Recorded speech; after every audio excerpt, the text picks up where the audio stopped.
Welcome back to Star Wars Battlefront. This is the Clone Wars historical campaign. We are on the final mission of that campaign. It is the Battle of Kashyyyk. The Separatists have launched a desperate attack on the Wookiee homeworld. We cannot allow this planet to fall into Separatist hands. Defend Kashyyyk and drive the enemy off the planet.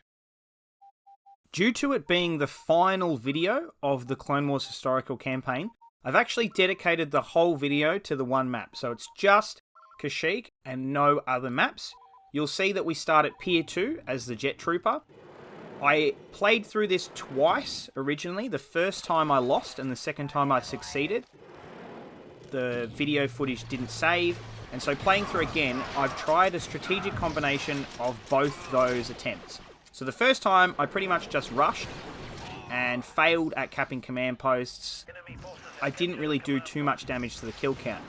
Then the second time, I tried to cap them harder, and because I capped them harder, I ended up beating them. And I'm pretty sure I got lucky in that strategy, and I'm taking one of the key points out of that strategy and using it in this video. As the Jet Trooper, I'm not very good. You'll see me fail. I tried the other side of the pier. I'm still not very good. I'm not very good with the rocket because it feels slightly underpowered, and I'm not very accurate with it. I tried to take this spider droid and use it to take out some Separatists too, thinking that perhaps that could be an option. However, it just ended up getting blown up. I'm not very effective with it, and the laser is actually really difficult to use. I struggled with finding a way to maximize the damage from that, especially with the other spider droid attacking me from the other side, and the turret as well that's available at this command post and the other command post. My strategy for these maps, or this map in particular, is to take this beachfront command post. If you can take this beachfront command post, you can flip things really easy. And the reason being, this is where the vehicles spawn. The vehicles will stop spawning. They will not spawn here anymore. The droids do not have this command post. That's kind of one of the benefits to being CIS on this map, is that you get the vehicles. If you are the clones or the Republic on this map, you get the Wookiees on the beachfront. That's okay, but it's not a vehicle. If you take the vehicles out of play, the Wookiees will start being more beneficial, and the first middle command post of the map becomes much more useful and much more pivotal into winning the battle. If you see, I actually take this spider droid and I attack the other vehicles now with the belief that if I wipe them out, that there's no way that they can take out my team as effectively as they were before. So I roll up to the beach, but unfortunately, what I didn't account for is the turrets on either side. Attack both land vehicles here, but I kind of fail in taking them both out. One despawns or gets blown up further down the beachhead, and I kind of destroy the other one.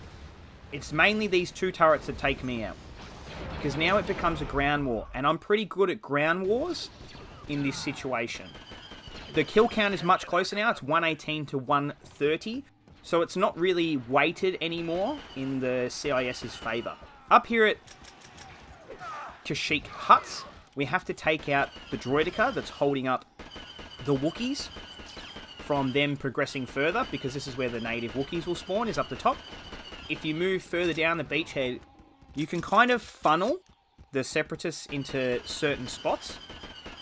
It happens with them trying to take the beachfront on the other side, the beachfront island. If they lose that, they will start walking in almost a single file line directly through the water to try and cap that back. In these situations where you're down, it's really important that you take advantage of that, because it flips the favour into your hands. If you can wipe out 10 droids in quick succession, that closes the gap tremendously.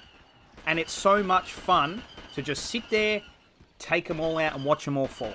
It's kind of like dominoes in Star Wars Battlefront. It's been a lot of fun playing the historical campaign. I don't remember it being this hard. I definitely would have just played on easy as a kid, but there's some of the missions where it's extremely close and I've lost in ways that I didn't think I would lose. I could drop 70 kills and lose, like on Geonosis. It's very easy if you don't pay attention to what you're doing. And even here, I lost once, and then the second time I won because of luck. So we're still closing the count. It's now 81 to 90. So I haven't quite flipped it yet. This staircase here, the staircase on the other side, is another excellent point in which you can take back some extra kills. You just have to be careful of that turret. If that turret sees you, it can take you out. And that doesn't really matter in the bigger picture because you do have Wookiees. On some maps, you don't have the natives helping you. If you aren't careful, your deaths do add up. Traders add up. I realized I have trader turned on. Those things add up in the kill count. So if you're not careful, it will bite you later. Here I noticed some more droids funneling out of the command post up the top there on Pt.4. I think that they capped that pretty early on in the piece. It didn't really affect me. It's just something to be wary of, is that they can roll up those ramps and they can take those command posts off you. It is a very easy map to not pay attention if you're just stuck in a gunfight or a vehicle fight and you don't notice that you've lost a command post, or you don't notice that droids are advancing. They will cap the command post. So again, I notice here they're coming towards the beachfront again. That same funnel path that they follow, they don't really use alternate parts of the map. I watched a video, I can't remember the creator's name. He actually goes through unique areas of games, or areas that don't get used or seen.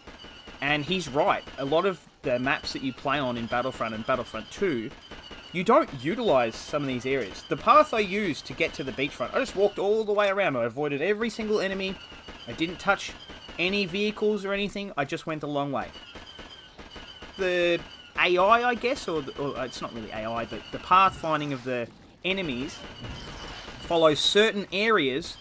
You can take advantage of that. You can definitely play the game more strategically than they can. They can overwhelm you, but there's ways that you can defeat that. So we've started to flip.